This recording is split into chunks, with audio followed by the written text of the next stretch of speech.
کل آپ نے ایک بہت بڑی خبر دی اور پورے ملک میں تہلکہ مچا دیا. آپ نے کہا کہ عمران خان کی حکومت گرانے میں جنرل باجوہ جنرل فیض کا براہ راست کردار تھا.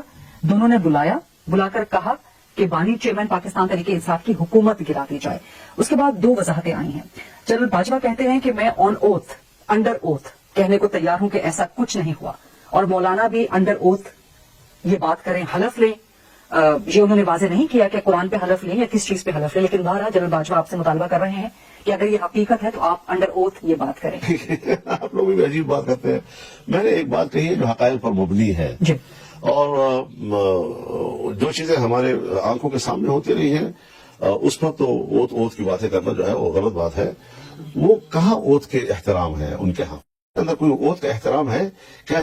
یہاں کوئی اوتھ کا احترام ہے کیا؟ جب ان کو کمیشن ہوتی ہے تو وہ حلف نہیں اٹھاتے کہ ہم سیاست میں مداخلت نہیں کرتے, تو کیا ان کو پتہ نہیں ہے کہ وہ مداخلت کر رہے ہیں اور کرتے رہتے ہیں ہمیشہ اور اپنا حلف توڑتے رہتے ہیں؟ جو ہمیشہ اپنے اس دوران ملازمت میں مداخلت کرتے ہیں اور مداخلت کر کے اپنا حلف توڑتے رہتے ہیں, آج وہ مجھے اگر کہتا ہے کہ میں اوتھ اٹھاتا ہوں تو اس کی کیا اہمیت ہوگی میرے نظر میں؟ آپ جنرل باجوہ کی بات کو رد کرتے ہیں, ان کے رد عمل کو رد کرتے ہیں. آپ چاہتے ہیں کہ ان معاملات کی تحقیقات ہو؟ آپ چاہتے ہیں کون تحقیقات کرے گا؟ پہلے تو بتایا جائے کون تحقیقات کرے گا؟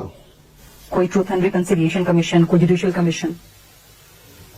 میرے سے پھر یہ سوال نہ کرے, کسی اور سے کرے, کہ مجھے اعتماد نہیں ہے صورتحال پر. آپ کو پاکستان کے کسی بھی ادارے پر اعتماد نہیں ہے بشمول عدلیہ؟ بشمول عدلیہ کے آپ کافی مایوس یا کافی خفا نظر آتے ہیں. میں تو اس سسٹم کے لیے خلاف ہوں. سو آپ کو آج احساس ہو رہا ہے کہ پی ٹی آئی کے خلاف جو عدم اعتماد کی تحریک تھی وہ غلطی تھی؟ دو حیثیتوں سے. ایک یہ کہ عدم اعتماد کا نظریہ میں نے اس کی حمایت نہیں کی تھی. میں کہتا تھا کہ تحریک کے ذریعے, اور اگر ہم اتنی بڑی تعداد میں ایوان میں موجود ہیں اور مستعفی ہو جائے, آدھے ایوان خالی ہو جائے, تو وہ پھر ایک مفروضہ ایک تخیلاتی خطرہ کہ صاحب اگر یہ دوبارہ الیکشن ہو گئے پھر 2/3 اکثریت ہو جائے گی, پھر 18ویں ترمیم کو بھی ختم کر دیں گے, پھر وہ صدارتی نظام میں لے آئیں گے, وہ اس طرح کے مفروضوں کی بنیاد پر. حالانکہ اتنا بڑا بھونچال ہوتا کہ ملک کے اگر تمام اسمبلی میں سے آدھی اسمبلی نکل جاتی ہے اور ایک سندھ کی پوری اسمبلی ٹوٹ جاتی ہے, دوبارہ انتخاب کے لیے اور راستہ کیا تھا ان کے پاس؟ تو ہم نے کہا تحریک کی قوت سے تبدیلی لاؤ. لیکن جب سب دوستوں نے کہا کہ عدم اعتماد, تو عدم اعتماد پہ اتفاق ہو گیا. ہم نے رائے چھوڑ دی ان کے لیے, دوستوں کے لیے, عبادت کے لیے. تو یہ ایک چیز تھی جو آئی تھی, اور آپ سنسنی پھیلا کر ایسا سوال کر رہے ہیں جیسے پہلی بار آپ سے عدم اعتماد کا پاکستان کو بم گر گیا ہو. سر یہ آپ نے مولانا صاحب یہ آپ نے کل بم شیل جو ہے گرایا ہے, یہ بہت بڑا آپ نے یہ انکشاف کیا. معمول کے آپ کو پتہ بھی ہوتا ہے ان چیزوں کا, لیکن سیاستدان کے منہ سے بات نکلے نہیں.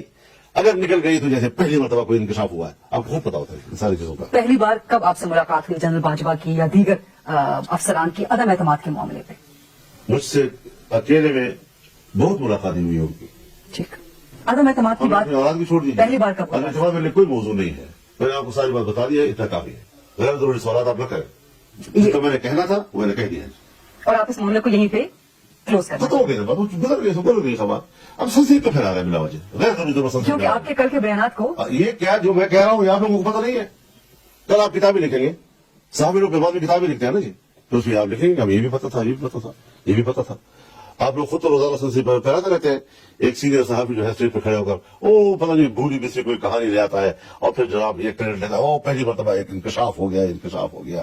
ہمارے انٹرویو میں بھی یہی ہوتا ہے روزانہ, بڑے تہلکہ خیز انکشافات کر دیے اور پتہ نہیں کیا کیا. تو وہ اپنا ہر ایک اپنا چورن ہوتا ہے, بیچتے رہتے ہیں سارے لوگ. کیونکہ آپ کے کل اس بیان کو پاکستان تحریک انصاف نے اپنے بیانیے کی ویلیڈیشن کے طور پہ اٹھایا اور کہا کہ عدم اعتماد ہم تحریک کے ذریعے ہٹانا چاہتے تھے ان کی حکومت کو. یہ جماعت کی رائے تھی, لیکن پی ڈی ایم تھا, پی ڈی ایم سے باہر کی جماعتیں تھیں. پیپلز پارٹی باہر چلی گئی تھی ہم سے, وہ بھی تھی. اے این پی باہر چلی گئی تھی, پی ڈی ایم کی حکومت وہ بھی تھی. اور اسی طریقے سے باپ جو بی اے پی تھی وہ بھی تھی, اور ان کے ہم سب لوگ موجود تھے. ہمارے روزانہ میٹنگ ہوتی تھی, اپنے طرف سے ہوتی تھی. پاکستان پیپلز پارٹی کل آپ کے بیانات سے کافی ناراض ہوئی ہے کہ ملبہ تحریک عدم اعتماد کا پیپلز پارٹی پہ ڈال دیا گیا. ان کی تو تحریک تھی, ان کا تو پورا پی ڈی ایم کے موقف میں انہوں نے استعفوں کا آپشن نکال دیا تھا. وہ تو میں نے جھگڑا کر کے ڈلوایا دوبارہ ان سے, اور تب جا کر میں نے دستخط کیا اس کے اوپر. ان کا تو موٹو یہی تھا کہ عدم اعتماد, تو انکار کیسے کر سکتے ہیں؟ یہ عدم اعتماد پیپلز پارٹی کی طرف سے انیشیٹ کیا گیا تھا یا ان کا آئیڈیا تھا یا کہیں اور کا آئیڈیا کہیں تھا؟ اور سے آئیڈیا فیڈ کیا گیا تھا اس میں. جن کا آپ نام پہلے لے چکے ہیں. کیونکہ انہوں نے مجھے کہا تھا کہ آپ ود سسٹم جو ہے کام کریں. میں نے کہا میں نہیں کرتا, اس سسٹم میں میں نہیں کروں گا. ٹھیک. تو انہوں نے پھر اس بیڑے کو اٹھا لیا, کنوینس کیا سب کو, اور انہوں نے بھی باپ اور لڑکیوں کو اس پرڑے میں ڈال دیا. اب اگر میں انکار کرتا تو 4 ووٹوں سے پوری کامیابی تھی, کیونکہ میں نے پی ٹی آئی کا ووٹ لینے سے انکار کر دیا تھا.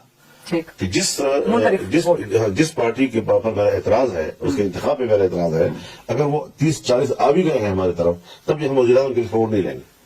اس کے باوجود پھر جب جمع کیا گیا تو مشکل سے ہم 3-4 ووٹ جیتے ہیں. تو یہ چیزیں تو اپنی جگہ پر حقیقت ہے, جو حقیقت ہے اس کا انکار کیوں کیا جائے, اور اس میں کمال ہماری کون سی بات ہے. سو یہ آپ نے اس موقع کو منتخب کیوں کیا؟ 16 مہینے کی حکومت پی جی ایم کی, جب اس وقت آپ پی جی ایم کے سربراہ کے طور پہ شامل تھے, لیکن اس کے درمیان کا بھی ایک عرصہ رہا جب حکومت میں نہیں تھے, الیکشن کے درمیان کا, between the end of the government and the upcoming elections. So آپ اب یہ بات کیوں کر رہے ہیں؟ آپ نے اس سے پہلے کس بنیاد پر بات کرتا, مجھے تو سمجھا دو, سوال مجھے سمجھا دو کہ آپ کیا کہہ رہی ہیں. کیا آپ کے اس انکشاف کا تعلق ختم ہوئی پھر تو الیکشن کا زمانہ آ گیا. اس درمیان میں آپ نے یہ بات نہیں کی کہ ہمیں عدم اعتماد کہنے کے لیے جنرل باجوہ نے یا دیگر افسران نے کہا؟ کہتا جب یہ چیز ہو گئی ہے, ختم ہو گئی بات. ٹھیک. اور میں کہہ چکا ہوں, وہ کیوں یاد نہیں ہے آپ کو, زمانے کی بات ہے. میں کتنی دفعہ کہہ چکا ہوں, کتنے انٹرویو میں یہ بات کہہ چکا ہوں, لیکن ہماری سوچ, ہماری رائے, چونکہ اس وقت اس کو وہ حمایت جب نہیں مل رہی تھی تو پھر آپ سوال بھی نہیں کر رہے تھے. ہمارے غریب ملا کے اذان کا تو کلمہ بھی آپ لوگ نہیں پڑھتے. تو آج جب ہم نے ایک اپنی ناراضگی کا بھرپور اظہار کیا ہے تو اب ہماری بات بھی آپ سن رہے ہیں اور پھر سوالات بھی ہمارے اوپر کر رہے ہیں اور کوشش کر رہے ہیں کہ ماضی اور آج میں کوئی تضاد و تضاد پیدا کر دیا جائے. آپ ہمیشہ سے تو میرے بیانیہ کو اتنا ہلکا آپ نہ سمجھیں کہ آپ کے ایک انٹرویو سے اور آپ کے اس قسم کے سوالات سے اس بیانی میں کوئی فرق آئے گا. مولانا صاحب آپ ہمیشہ قابل احترام رہے ہیں اور ہماری تو کوشش ہوتی ہے کہ ہمیشہ انٹرویوز کریں, آپ سے سوالات کریں, صرف آپ کے اس انکشاف کے بارے میں نہیں بلکہ اوور آل. کوئی بڑا انکشاف نہیں ہے, بات بڑھنے کے بعد یہ آج آپ ایک خبر بنا رہی ہیں, آمدن بنا رہی ہیں کہ ایک ایسا لفظ استعمال کیا جائے جس میں کہ ایک پورا میرا پرسوں کا پریس کانفرنس جو ہے ایک سائڈ پہ ہو جائے اور یہ ایک جزئی چیز جو ہے جو 2% کی بات نہیں ہے اس کو آپ اتنے بڑا پیش کر کے